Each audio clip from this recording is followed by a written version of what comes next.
Hello and welcome to the Dismantle Racism Show. I'm your host, the Reverend Dr. TLC. Her goal for the show is to uncover, dismantle, and eradicate racism because we really do want to create a world where racial equity exists for everyone. I'm your host, the Reverend Dr. TLC, and I wanted just to invite you as you are listening to the show to really take note of what your questions are. If you are listening live, please make sure that you send in your questions because you can find us on YouTube, streaming at talkradio.nyc, and put your questions in the chat so that we can answer those questions on the show. It is important for us to hear your voice. It's important also for you, even after the show, to leave your comments and your thoughts. Because if we are going to move forward, we need to have dialogue about the things that we hear day to day, but particularly on this show. Today, we're talking about something that is really powerful, not just for us understanding our past and being educated about our past, but really what do we do to reconcile our past? But before we get into our discussion today, as always, I want to invite us just to center ourselves and take a moment to ground ourselves for the conversation that we're going to have today. And I want to invite you that at any point in time, the conversation becomes too heavy for you, go back to the meditation that we're doing today. Go back to finding your breath, because I understand that there are times we talk about things on the show that are triggering. And as we talked about on one of our previous shows, trauma exists within the body. And because it exists within the body, we have to make sure that we're taking care of ourselves. So I know if we're talking about racism, whether it's in the past or currently, often things trigger us. So go back to your breath, go back to understanding and knowing who you are, and just breathe through it. So I want to invite you, if you will, just for a moment, to close your eyes. Plant your feet solidly on the floor. If you happen to be outside, place them on the ground. And then I want to invite you just to take a deep breath in and hold it. And then just release it really slowly. Take another deep breath in and hold it and release it. And then just begin to breathe normally, connecting your breath with your divine wisdom, your power source. Breathe in and out, knowing that you are capable of dismantling racism. You are powerful beyond belief, and what you do matters. Just take a deep breath in and out, connecting with other folks on this planet who are engaged in this work. As you're breathing in and out, think about the people that you know personally who are engaging in this work. Feel their energy. Connect with them. Recognize that you're not alone. And now breathe in and out, connecting with the people that you don't even know personally, but you know they are engaging in the work. Connect with them energetically. Connect with their power. Just continue to breathe in and out, enlarging your circle of connectedness by connecting with the ancestors and those who came before you, who were engaged in this work. People of all colors, of all ethnicities, of all faith, throughout the world. So just connect for a moment in this vast circle of humanity with all the individuals that you can learn from them, you can gain strength from them, hope, determination, commitment, and faith. So just breathe in and out, celebrating each of those individuals and giving gratitude for each of those individuals. Just breathe in and out, always remembering your breath, your power. Allow it to ground you in this moment.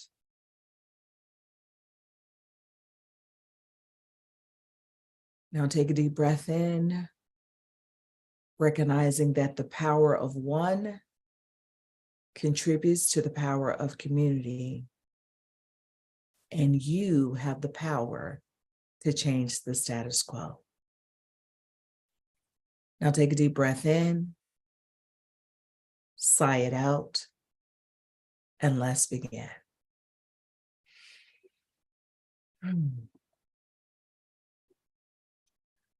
Today, we are going to be talking about how to reconcile a lynching. In the late 19th century and early 20th century, Ida B. Wells, a journalist from my hometown in Holly Springs, Mississippi, wrote about the lynchings that were occurring across these United States of America.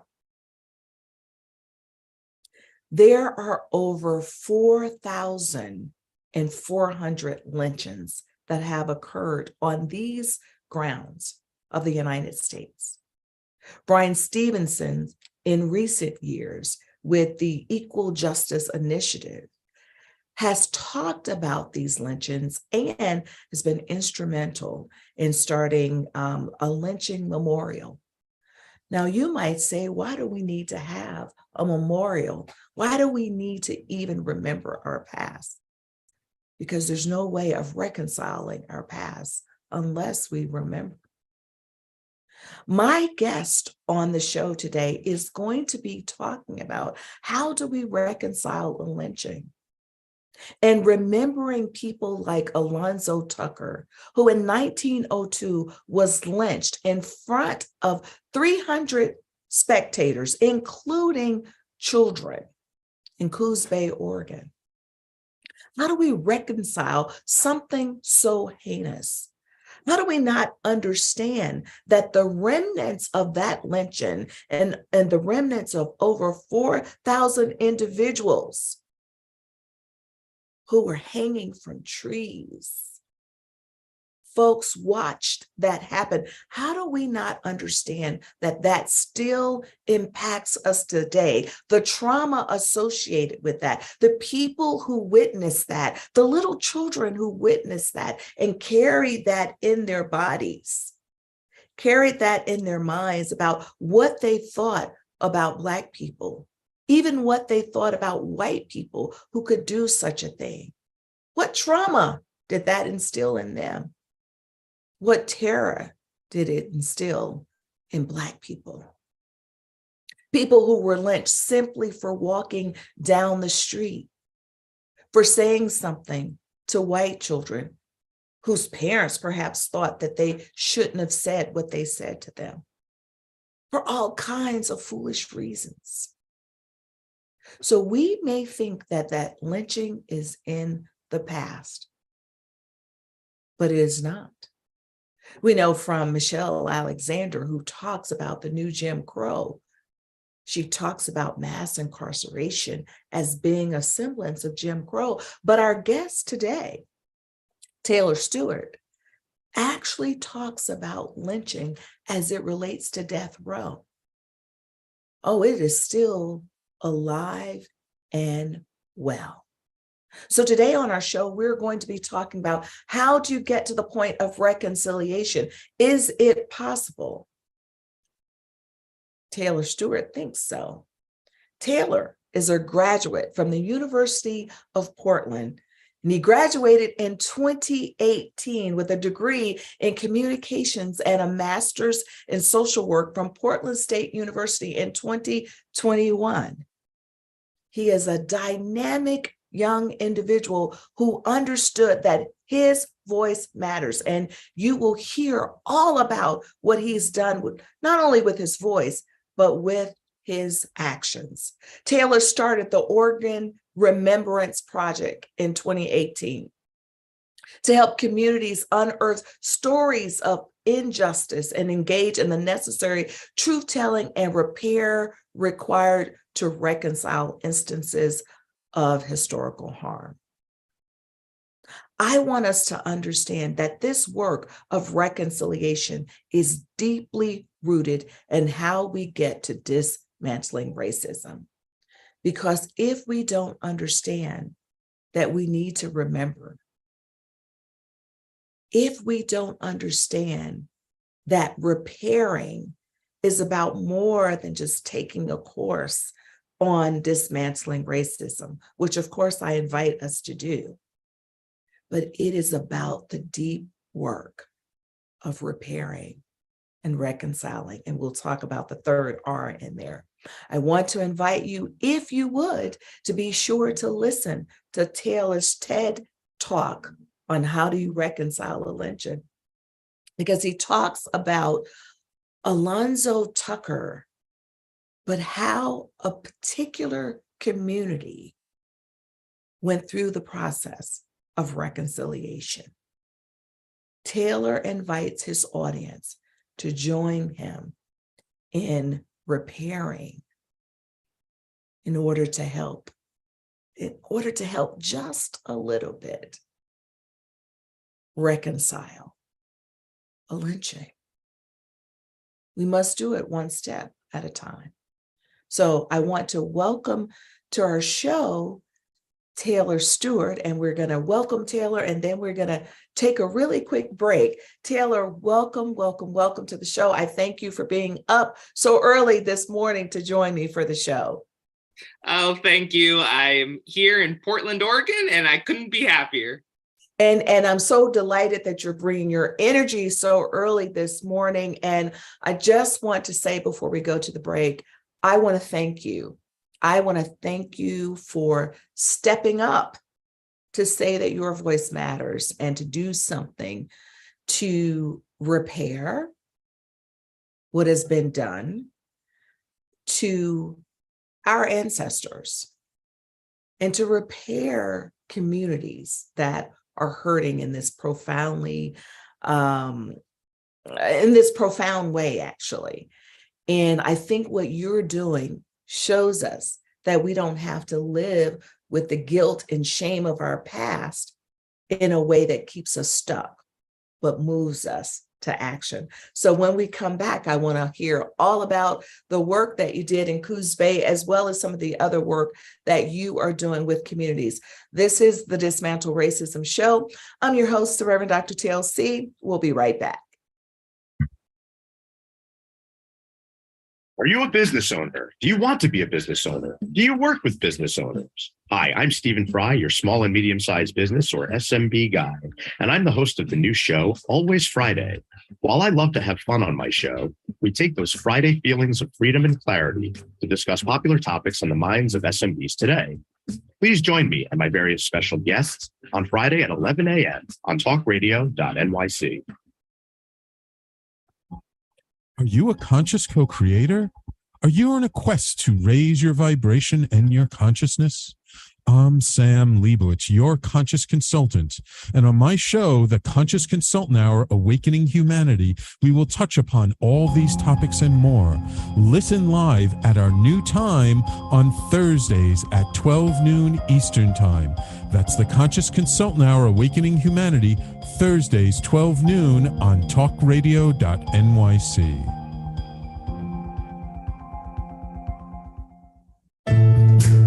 Are Are you on edge? Hey, we live in challenging, edgy times, so let's lean in. I'm Sandra Bargman, the host of The Edge of Every Day, which airs each Monday at 7 p.m. Eastern Time on talkradio.nyc. Tune in live with me and my friends and colleagues as we share stories and perspectives about pushing boundaries and exploring our rough edges. That's The Edge of Every Day on Mondays at 7 p.m. Eastern Time on talkradio.nyc. You're listening to Talk Radio NYC. Uplift, educate, empower.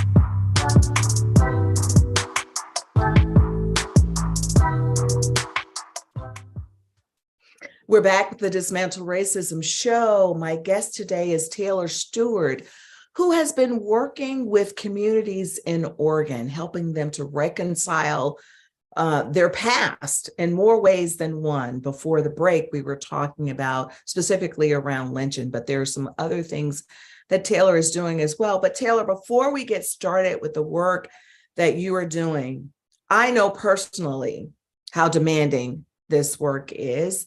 And one of the things that I always love to start out with is a question around how do you stay grounded in doing this work? Because not everybody is happy when they see us coming and when we want to talk about race. So what do you do to balance out the difficulties with doing work around racial equity and dismantling racism and healing? You know, for me, I've learned that taking care of yourself is just as important as doing the work. I've been doing this for about 4 years now. And I've also learned that sort of my personal happiness is my responsibility, and that it sounds a little counterintuitive, but it takes work to be grounded, to be happy. And so I'm a very simple man. I care about 4 things in this world: race and racism, NBA basketball, U.S. national news, and R&B. And so those 4 things are my passions, and having hobbies like sports and outlets like music are really what would keep me balanced. It sounds a little silly, but I actually have a more difficult time during the NBA off season staying balanced to doing this work. So luckily that's the summertime and I'm able to enjoy sort of time with friends and family. But I've learned the importance of not trivializing these hobbies because they are intrinsically important to you actually being able to do the important work during your regular sort of life. Yeah, I so agree with you. And you know what? Thank goodness for music and for R&B, because you can have access to that anytime you want to. So I'm often inspired by music. You know, Taylor, when I think about you, I think about the fact that you've chosen, because it is a choice, to answer the call to engage in this work as a young person. And I think about Dr. King. You know, Dr. King was 26 when he was elected as president of the Montgomery Improvement Association to lead the bus boycott. Now, when I think about myself at 24, or even when I think about myself at 28, yes, I was focused. I think I was getting my PhD at that age, but I don't know that I would have been thinking about leading a cause or leading a community. And so I admire when young people step up to the plate and say, I'm going to do this. So talk to us a little bit about what got you started with doing this work. You know, it's funny you mentioned the Dr. King being 26. So he was elected president of the Montgomery Improvement Association on December 5th, 1955. And I was actually born 40 years later to the day on December 5th, 1995. And so I've always felt a connection to that date in particular. And I remember when I was young, it was important for me to know that Martin Luther King was also young and that I could see myself doing that work despite my age. And so what really got me started doing all of this work was a civil rights trip I took to the American South in 2018. We went to Alabama, Mississippi, and Arkansas. I had especially been looking forward to the portion of the trip where we'd be going to Montgomery because I was a big fan of Bryan Stevenson and the Equal Justice Initiative. In 2018, the Equal Justice Initiative opened up 2 museums in Montgomery. One was called the Legacy Museum, which chronicled the link between slavery and mass incarceration with the belief that slavery didn't end in 1865, it just evolved. That museum helped me see the through line of our historical injustice to many of our present day racial disproportionalities. But as you mentioned earlier, the other museum that the Equal Justice Initiative opened was the National Memorial for Peace and Justice, the Lynching Museum. When you enter the National Memorial for Peace and Justice, you're met with these 6-foot-high pillars that have the name of the state, the name of the county, and then the names of everyone who was lynched in that county. This museum took what had always felt like this abstract history and had it personalized with the names of people who were lynched in this country. What was most meaningful for me was seeing names with the last name Stewart, knowing that simply time and place separated me from the name on that pillar. And I've lived in Oregon my entire life, and I couldn't believe that I had to go all the way to Montgomery, Alabama, just to learn that there had been at least one widely documented lynching of an African American here in Oregon. And so I was so moved by this encounter with history that I wanted to share it with others. And luckily, in conjunction with the National Memorial for Peace and Justice, the Equal Justice Initiative also started what's called the Community Remembrance Project. The Community Remembrance Project aims to work in the communities where the lynchings of African Americans took place to find healing and reconciliation through a sober reflection on history. There is an interest form online about getting involved in the Community Remembrance Project, and I would love to say that when I first saw that, I was immediately like, sign me up. How can I help, Brian? But in reality, I was too nervous to fill out the interest form. After all, this was the Equal Justice Initiative, and I was a recent college grad with 0 relevant experience. And I figured to myself, who am I to really think that I could be of any help? So I decided that I wasn't going to fill out the interest form. But thankfully, 2 encounters from the rest of my trip inspired me to change my mind. The first was a quote from John Lewis, longtime civil rights icon and congressman from Georgia, who asked, "If not us, then who? If not now, then when?" I don't remember where I was when I first read that quote, but I remember having that feeling inside of me where I was kind of like, I was like, are you talking to me? I was like, I don't really like this feeling inside of me. You're like, I'll think about it, John. The second thing was the Mississippi Civil Rights Museum. There, they just focused on Mississippi history, so there was no Martin Luther King, Rosa Parks, Malcolm X, individuals who we kind of deify and are hard to relate to. Instead, the museum told the story of everyday Mississippians who did their part to pave the way for justice. And so there at the Mississippi Civil Rights Museum is where I learned that you don't have to be an extraordinary person to do extraordinary things. And so those 2 encounters gave me the courage to reach out to the Equal Justice Initiative, and here we are 4 years later. So I love that story because even as you're talking about it, so you are bringing up the fact, first of all, that we're not taught what we need to be taught about our history. That's one thing, because you had to travel across the country to do that. The second thing that I heard you talk about that's really important is being present to what is happening in that moment and what you're experiencing, and to continue to walk through what you're experiencing. Because to say that you saw the names and it resonated with you, but then fear stepped in. And so you decided that, can't do it. But then you kept moving. And that's what I want our audience to know. You keep moving and keep listening to that voice that is inside of you. So that voice, when you got to John Lewis, said you have to do something, right? And then strategically, as it's not, maybe I shouldn't say strategically, but the way you ended up going through this, I think everything, as my friend Hillary would say, is a divine choreography, right? So then you go to that next phase. It kept building upon it. You got the tap to say, do this. And then John Lewis gave you another tap. And then you saw ordinary people do an extraordinary thing. And quite frankly, I think that does make we're all extraordinary in some ways, whether we use it or not. So I want to encourage our listeners to hear your process.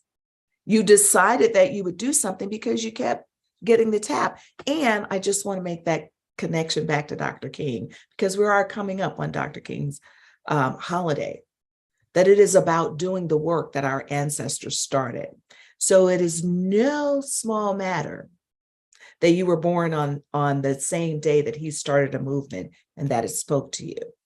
Because I think the seeds are planted long before you ever walked into those museums. The seeds were planted. So I just want to acknowledge that you're answering a call, and it's beautiful, it's wonderful. So then tell us, I want to know what happened after you started things. But before we get there, who were you before you took the trip? It's a good question. One of the reasons why I felt that feeling of who am I to really think that I could be of any help is I, for the vast majority of my life, was not concerned with issues of race and racism. I actually grew up in a sort of conservative white evangelical environment that very much shaped the way I interacted in the world.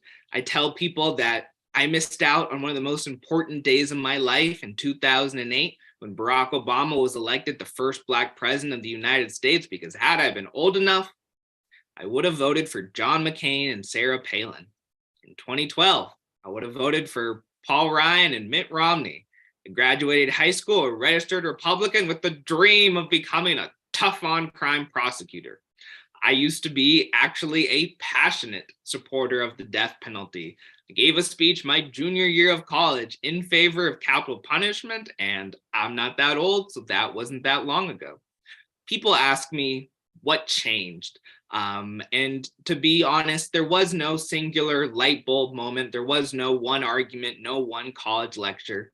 It was a long 2.5 ideological shift where I'd always cared about justice, but what changed was my understanding of injustice. And so when I do this work today, I tell people that I'm not trying to get people to see new values, but to see the values they already have in a new way.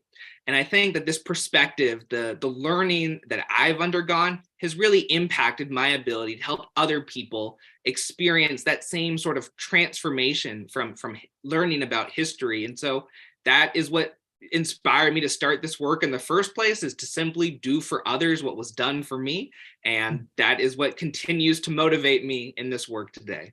Well, it's interesting because I'm sure you must be received very well in your hometown if it was very conservative and evangelical, because often we go and we gain new information, but there are lots of other people who don't have that new learning. And so sometimes we're pushing up against folks. And so while I would love to hear about a part of that process, what I'd like to do when we come back from the break is I really want you to talk about your work on reconciliation and hone in on what you believe are the key components to doing that. So we have to take a break. And when we come back, we'll hear a bit more from Taylor Stewart. Stay tuned. Are you passionate about the conversation around racism? Hi, I'm Reverend Dr. TLC, host of the Dismantle Racism Show, which airs every Thursday at 11 a.m. Eastern, on talkradio.nyc. Join me and my amazing guests as we discuss ways to uncover, dismantle, and eradicate racism. That's Thursdays at 11 o'clock a.m. on talkradio.nyc. Are you a small business trying to navigate the COVID-19 related employment laws? Hello, I'm Eric Sauber, employment law, business law attorney, and host of the new radio show, Employment Law Today. On my show, we'll have guests to discuss the common employment law challenges business owners are facing during these trying times. Tune in on Tuesday evenings from 5 p.m. to 6 p.m. Eastern Time on talkradio.nyc.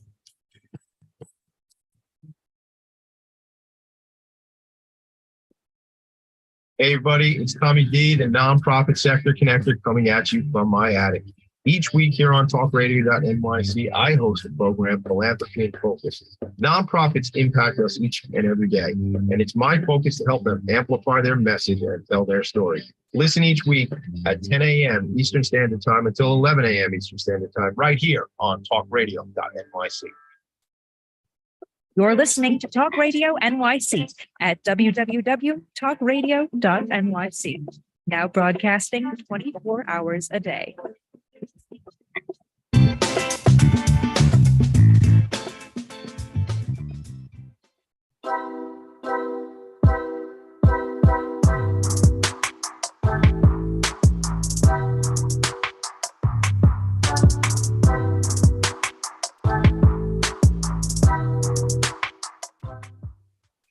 We're back with my guest today, Taylor Stewart. Before we start our conversation around reconciliation and lynching, I do just want to invite you to go to any place that you stream your music, and please download my meditations on dismantling racism. It really helps us to stay focused and grounded. So anywhere you do your streaming, you can find those meditations, and they're in alignment with my book on dismantling racism. So I invite you to go take a listen to those. So Taylor, we are back, and in your TED Talk, you talk specifically about 3 things that we need to do in order to reconcile a lynching. So if you would, I'd like to hear just very briefly, because I want people to go and listen to the TED Talk. Tell us what those 3 things are to help us get to that point of reconciliation. Yes, the question, how do you reconcile lynching, has changed my life. It's not to say that 4 years ago I had the knowledge to answer that question, but what I did have and what I learned from those like Dr. King and those before me is to have the courage to ask these impossible questions and then being willing to search for an answer. And so over these last 4 years, I've learned there are 3 R words within this idea of reconciliation: remembrance, repair, and redemption. And that in order for us to get to that last R word of redemption, we need to have the courage it takes to undertake the first 2. I believe that we can't change the past, but we can always change our relationship to it. History is a story. And importantly, it's a story that's not finished. It's ongoing, which means that you and I are in charge of the ending.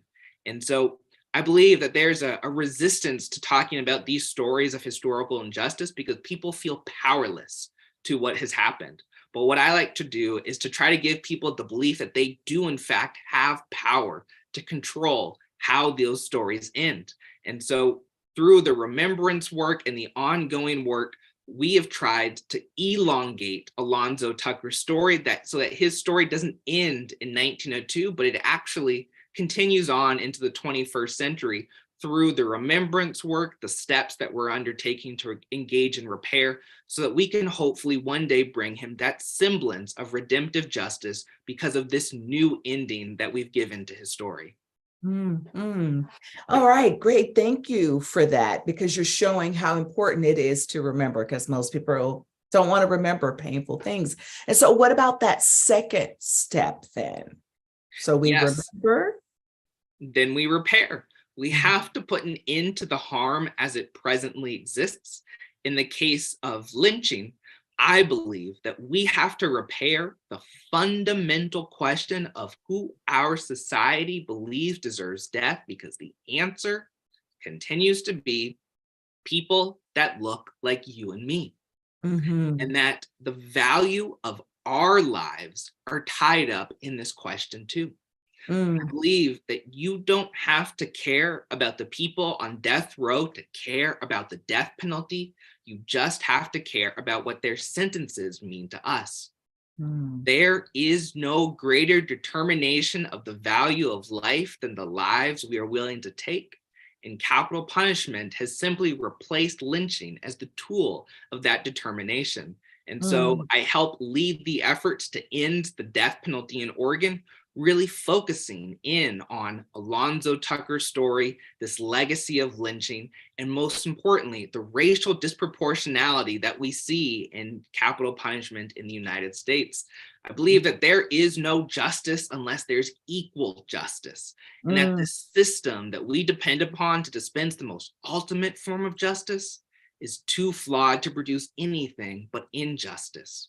So I want you to speak before you go too far, because I know the numbers in terms of the number of Black people and people of color who are lynched in this, lynched in terms of capital punishment. You said the words disproportionately, but I think people need to hear numbers, because sometimes things are just words to folks. This is a moral issue that we're talking about. It isn't an intellectual issue. So tell us a little bit about what the numbers are in terms of who is sentenced to death row in this country. So actually, at the same time that lynchings in the United States started to go down during the middle half of the 20th century, state-sanctioned executions were actually going up in a mirror image of lynching statistics. During the 1930s, 2/3 of all executions across the United States were of African Americans. Between 1910 to 1950, while only making up 22% of the South's population, African Americans have accounted for 75% of all of those who were executed in that region. And today, African Americans make up 13% of the population, but 41% of those who are on death row.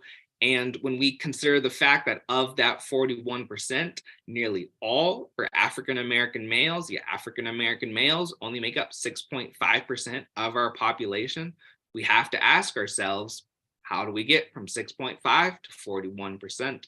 And this history of lynching, I believe, is so foundational to our understanding of capital punishment today that we can't understand why we have this racial disproportionality unless we begin to look at this fundamental question of who our society believes deserves death. And that's the only way we can truly go about repairing the legacy of lynching, is by putting an end to that harm as it still presently exists in our society today. I love that. I love that. I love the remembrance, and I love the repairing, because you can't repair something that you can't remember, and you can't repair something if you do not look at how our current day mimics our history. And it's so profound because most people just walk through the world just being, in many ways self-absorbed and not caring about something unless it's directly related to their group. And even there are people of color who don't recognize those numbers that you're talking about. So you're requiring us to wake up and learn and become educated on how our country is still systemically racist and how that impacts a group of people. So now the third then part to reconciliation is redemption. Reconciliation is a narrative arc. And so we do the remembrance to understand the first part. We do the repair to understand what we're doing today. And then we envision this new future, a new ending to the story, one that I believe can help provide the semblance of justice to the end of the story. And so in the case of Alonzo Tucker, I don't believe that his story can end in any other way than a true affirmation of the value of his life. And I believe that we can make that affirmation by using his story as the impetus to end the death penalty in Oregon. And so, as Black Lives Matter fades from our lawn signs or social media or hashtags, I believe that really now is the time to commit ourselves to true affirmation. It's easy to post a black square. It's easy to go to the local park, but do we have the courage to give up something like the death penalty in our society? It's hard to come up with an argument for why we should not sent. There are understandable arguments for sentencing someone to death who has committed a heinous crime. But are we willing to get rid of that system as a whole because we understand that it can be so flawed? I believe is the sacrifice that is needed in doing this kind of racial justice work. I've learned that doing this work cannot be done without sacrifice. Maybe it's comfortability, maybe it's certainty, but sometimes it is something systemic, like capital punishment, that we do need to sacrifice to get to that more just country, that more just Oregon that I know we all want, but it just takes courage to get there. And I think that there's a sacrifice even to ourselves to really engage in this work, because what you're asking people to do is not be performative in their ideas about racial equity. Because I will agree with you wholeheartedly that, at the end of, well, I shouldn't say at the end of 2020, and really after George Floyd was murdered, so many people had their Black Lives Matter signs up and marching in the street. And then what happened towards the end of 2020 or even 2021? We don't see it as much anymore, but there is a call. And this calling is really a life calling to do this work. It may not be protesting, but it may be doing some of the work that you all are doing in your community there in Oregon. There are people I know in the towns that you've worked in who are really seeking to reconcile their past. And so I want to talk with you a little bit when we return from our break in a few minutes to find out what have been some of the things that you've done. What was the final result really of this work that you've done in Coos Bay, where Alonzo was lynched? And also there's other work that you're doing as well in the sundowning towns or people who've had a history of that. So when we come back from our break, we won't have very much time, but I'd love to hear more about that. And again, Taylor, I just want to acknowledge the important work that you're doing by stepping up and stepping out into this new journey, even though it's been about 4 years. But I appreciate the work that you're doing. So we're going to take a quick break and then we'll be right back to learn more about what you're doing. Hey, everybody, it's Tommy D, the nonprofit sector connector, coming at you from my attic. Each week here on talkradio.nyc, I host a program, Philanthropy in Focus. Nonprofits impact us each and every day, and it's my focus to help them amplify their message and tell their story. Listen each week at 10 a.m. Eastern Standard Time until 11 a.m. Eastern Standard Time, right here on talkradio.nyc. In a post-COVID world, you may have many unanswered questions regarding your health. Are you looking to live a healthier lifestyle? Do you have a desire to learn more about mental health and enhance your quality of life? Or do you just want to participate in self-understanding and awareness? I'm Frank R. Harrison, host of Frank About Health, and each Thursday, I will tackle these questions and work to enlighten you. Tune in every Thursday at 5 p.m. on talkradio.nyc, and I will be Frank About Health to advocate for all of us. Are you a conscious co-creator? Are you on a quest to raise your vibration and your consciousness? I'm Sam Leibowitz, your conscious consultant. And on my show, The Conscious Consultant Hour, Awakening Humanity, we will touch upon all these topics and more. Listen live at our new time on Thursdays at 12 noon Eastern Time. That's The Conscious Consultant Hour, Awakening Humanity, Thursdays, 12 noon on talkradio.nyc. You're listening to Talk Radio NYC at www.talkradio.nyc. Now broadcasting 24 hours a day.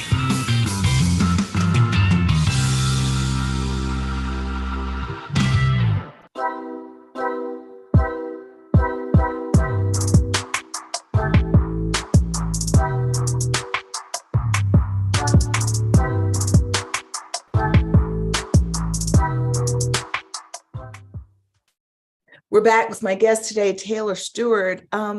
Taylor, there's so much I want to ask you about, but let's go first to what has happened in Coos Bay since you decided that you were going to fill out that form and move beyond your fear and be one of those everyday extraordinary people who are walking this planet. Yes, over the last 4 years, I've learned that ordinary people have the power to do extraordinary things by simply asking the question, why not me?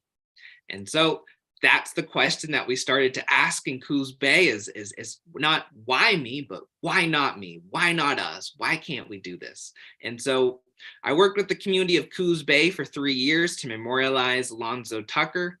February 2020, we held a soil collection ceremony near the spot of the lynching, and June 2021, we unveiled a historical marker in the community to memorialize both Alonzo Tucker and the thousands of other African Americans who were lynched in this country. And actually at the historical marker unveiling, I didn't tell anybody I was going to do this. I didn't even tell the Equal Justice Initiative, but I made my whole speech at that ceremony all about how we needed to end the death penalty in Oregon. And admittedly, I was a little bit nervous about how this would go over. Trump won Coos County by 11 points in 2020. So I was unsure how this message about doing something potentially political would go over. And to my enthusiastic surprise, this message resonated with folks, and folks in Coos Bay were like, yes, this is the next step towards this work that we've been doing. We need to end the death penalty in Oregon. And so that really was one of the most meaningful experiences of my life. And it really did teach me that no matter where you go, you can find enough people who are willing to choose justice if given the opportunity. It's just a matter of getting them to see where there's been injustice. Well, I love that. And I want to just ask you something, because I think this is really important for our listeners to understand the process of just doing this work and being committed.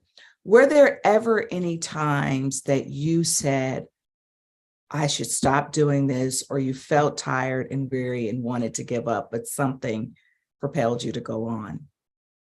Absolutely. What happened was, so when I actually first filled out that interest form via the Equal Justice Initiative, they got back to me a few months later and had given me email addresses of 3 other people who filled out that same interest form. And I had to work up the courage just to send the first email. I was like, I don't know how to do this project, but what I can do is get the ball rolling.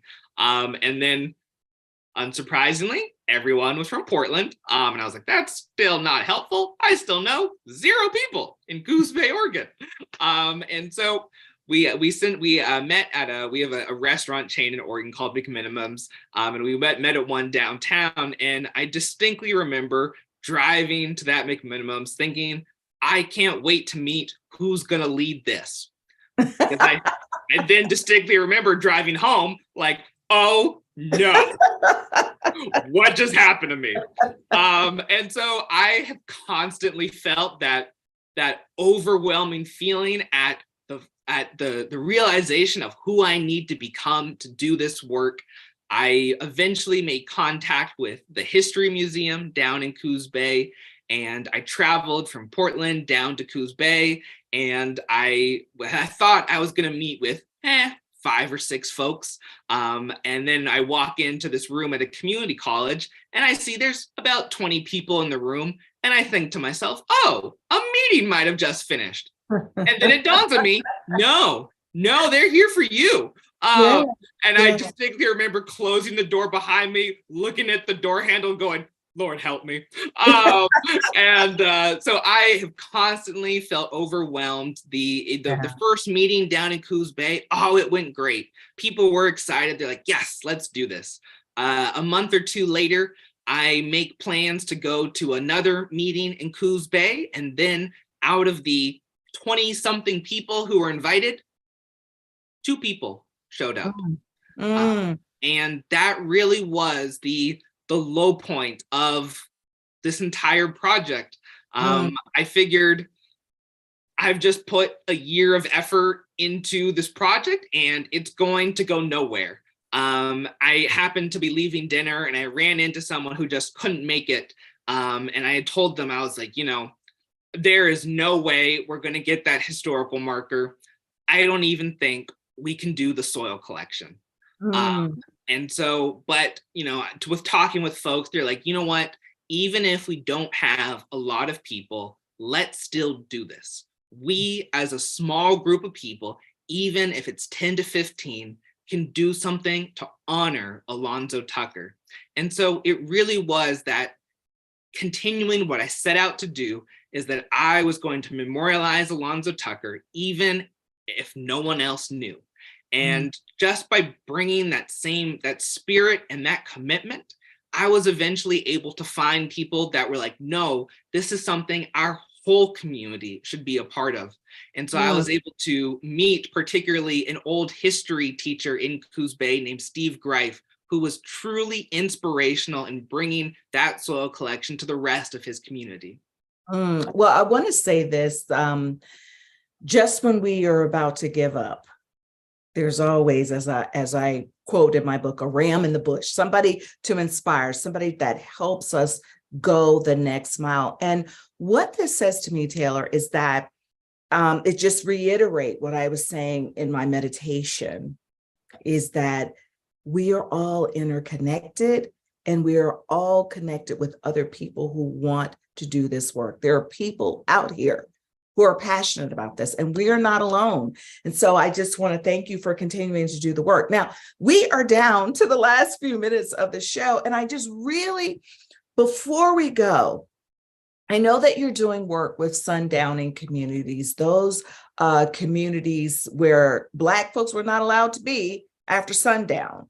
And there were signs that are posted, don't be caught here after sundown. What your work now is connected with the Sunrise Project. Can you tell us in just about 30 seconds or so, what is the Sunrise Project? Yes, so the Sunrise Project, we chose that name with the idea that sunrise is the opposite to sundown and signals the start of a new day. So similar to the story of Alonzo Tucker, we're looking to rewrite the ending to the story of a sundown town and create an ending where a formerly exclusionary community can become one of the communities most intentionally committed to inclusivity because of its history. What's exciting is we're looking to culminate much of this work in the installation of a historical marker, one side talking about racial exclusion in Oregon and Grants Pass, and the other side, which is the community we're working with, and the other side, a sunrise commitment statement for the community. So we're trying to take what was once a sundown town and create this vision of a sunrise community. And what's exciting is this historical marker that we're working on will actually be the first ever historical marker about sundown towns in the entire United States. And so the goal is to expand this work across Oregon and create a blueprint for communities across the country. I wish I could tell you that it was my idea to use the word sunrise, but that idea actually came from a 69-year-old white male truck driver from Grants Pass named Randolph. And All so right. that's See, that's everybody my gets final involved. takeaway, is that I hope that people remember that this work is about bringing together ordinary people to do extraordinary things. Yes. Well, Taylor, I want to thank you again for being on the show. And I know that your sights were set on becoming a lawyer, and then somehow the path kind of changed. But you are doing some amazing work, and law school might still be a part of the future. Who knows? But the point that I want to make is what you've reiterated throughout this whole time.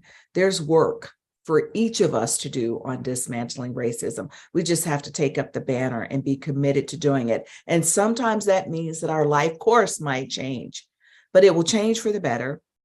And not only will it change for the better, we will be impacting lives in ways in which we never imagined we could. Taylor, how can folks get in touch with you? Yes, please find me via social media on the Oregon Remembrance Project, on Facebook, Instagram. You can look up How Do You Reconcile Lynching on YouTube. You can find our website at OregonRemembrance.org, and please connect. I would be more than happy to talk more about this truth and reconciliation work. As I said at the very start, my goal in all of this is to do for others what was done for me. My life was transformed by the question, how do you reconcile lynching? And I want to help you and your listeners also have that same opportunity to be transformed by the power of reconciliation. Thank you so much, Taylor. We started the show with me talking about Ida B. Wells, Brian Stevenson, and now Taylor Stewart, who's doing some really amazing work around remembrance. And I just, again, want to thank you for stepping up to the plate. And we want to, as we are going into the Martin Luther King weekend, to really kind of think about what are the ways in which we can honor the legacy of all who have come before us, because each and every one of us are standing on their shoulders, the people who sacrificed for us. So think about how you can do the work of racial reconciliation, racial equity, and dismantling racism. Thanks again to my guest, Taylor Stewart, for being here today. And I want to thank each and every one of you for listening week in and week out. Please be sure to send us your comments. And stay tuned for the Conscious Consultant Hour with Sam Leibowitz, how he helps you to walk through life with the greatest of ease and joy. May today you tap into that sacred part of you that allows you to make choices that will manifest your good while at the same time manifesting the good of those around you. Know that we are all one and exist because of one another. Make it a priority to share love, peace, joy, and compassion. Be well, be safe, be encouraged. Until next time, bye for now.